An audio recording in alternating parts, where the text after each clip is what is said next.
From the CBS Bay Area studios, this is KPIX 5 News. Welcome back to KPIX 5 this morning. Time now is 6:30. I'm Melissa Kane. Good morning. I'm Devin Fehely. New this morning, an out-of-control cruise ship rammed a dock and a tourist riverboat just a few hours ago in Venice, Italy. The MSC Opera cruise ship was apparently unable to halt its own momentum. It blared its horn while plowing into the dock and that smaller boat as people on the dock fled in panic, and 4 older female tourists were injured.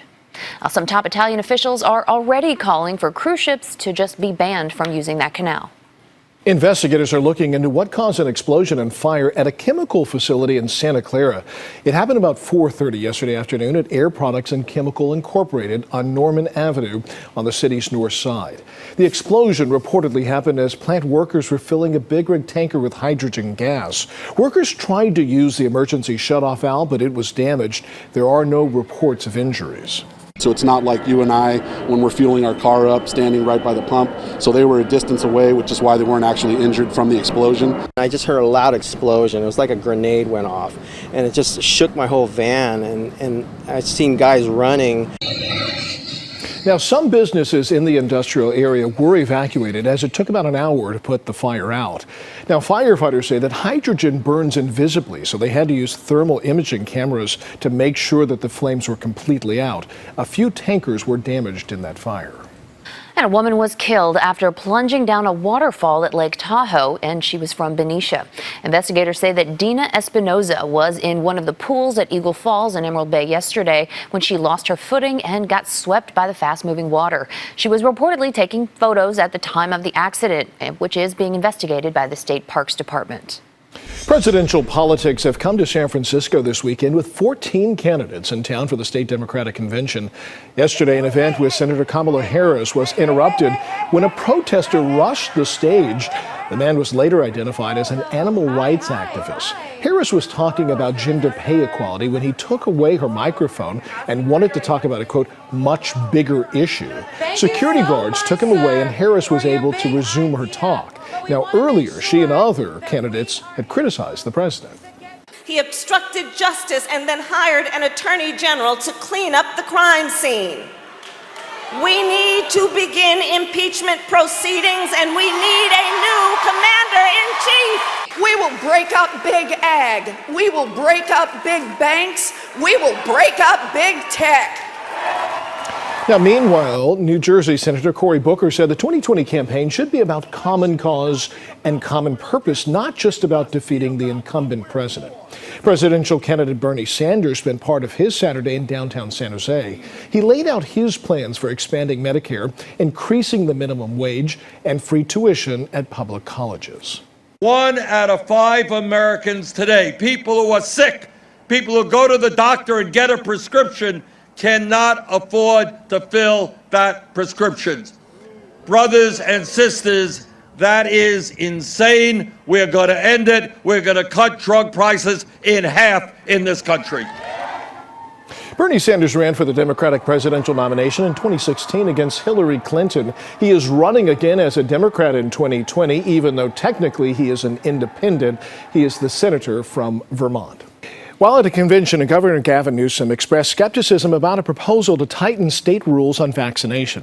Under a state Senate bill, the Department of Public Health would have to approve every request for a child's medical exemption. Now, backers want to crack down on bogus exemptions issued by doctors.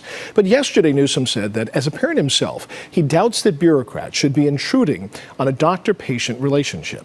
He did not say that he'd veto that bill, which is now in the Assembly.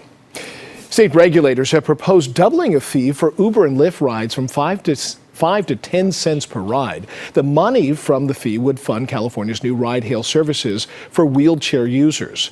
Uber and Lyft have previously shown openness towards a tax on individual rides in San Francisco. The fee, which is required to go in effect by the 1st of July, has yet to be approved. And in San Francisco, an investigation is underway to determine why a driver crashed into a vacant building. So take a look at the aftermath here. You can see the front end of that blue SUV completely smashed in. Now, this happened around yesterday afternoon on 17th and Mission. The driver of the SUV is in the hospital with serious injuries. Another driver and a motorcyclist were also hit, but they are expected to be okay. And for more than 4 decades, folks in West Oakland have had to leave their neighborhoods to shop at a full-service grocery store. The area was known as a food desert, but no more. A store called Community Foods Market opened yesterday at San Pablo Avenue and Myrtle Street, and a lot of people thought that day would never come. The store founder says that large grocery store chains tend not to move into low-income neighborhoods, so he raised money through a direct public offering, selling stocks to West Oakland neighbors to support his vision. We have 650 shareholders now, raised $2.25 million from those 650 households, churches, small businesses, nonprofit organizations. Graham was convincing that he would make a change in this neighborhood. The store features a produce department, a grab-and-go section with prepared foods, a meat and seafood counter, and a cafe that offers breakfast, lunch, and dinner. The Oakland Coliseum will soon have a new ring to it. The board that oversees the complex just voted to approve an agreement renaming it Ring Central Coliseum. Ring Central is a communications company based in Belmont. It agreed to pay $1 million a year for the next 3 years for those naming rights.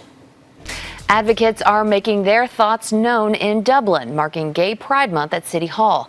Yesterday's demonstration stems from the City Council's recent decision not to fly a rainbow flag during the Gay Pride Month, along with traditional flags from the city, state, and nation. Now, some residents had warned that if the Gay Pride flag went up, it would open the door for too many other types of banners. But others say there's another reason. Dublin is really an inclusive community, but it really got overwhelmed at the city council meeting by a very small faction of people who were homophobic, who were very old-fashioned in their thinking. The city council has a special meeting set for Tuesday to consider a gay pride flag ceremony later this month.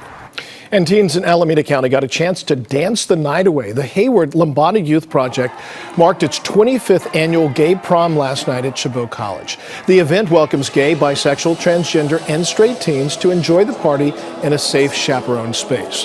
The theme of last night's prom, love without boundaries. All right, taking a look at our 7-day forecast. What's the headline? The 90s for inland locations Tuesday and Wednesday, 2 of them in a row. We're mainly going to notice that for the inland spots. We all warm up going into the early part of this week, but it's those inland locations that feel it the most. Thanks for joining us.